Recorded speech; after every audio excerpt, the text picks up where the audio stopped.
តាមស្លាចិនបងអួយស្រីបងតាមស្លាចិនបងអួយស្រីយប់នាងបងប្រាប់តាមសัตว์តដងស្វាបងស្ទីថ្នងដងដាំងដងដីគុំតាមបងអួយហួយខ្សែមប្រាប់ស្រីសុំកែវប្រណីចូលមកជួបបងសុំកែវប្រណីចូលមកជួបបងបងដើរកាន់ភ្លៀងវៀងស្រូវសន្ទូបែងដងក្នុងទ្រូងអផងភ័យផងកាន់មកស្មាននេះចងជួបនួនល្អកែវហើយកែវបងឬមួយមានគ្នាហើយកែវបងឬមួយមានគ្នាបងសូមប៉ាហុំរំប្រានបន្តិចដើម្បីបំភ្លេចសាច់បងរងា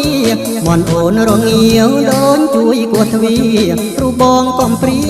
អង្គត្រឹមរូបស្រីបងកំព្រា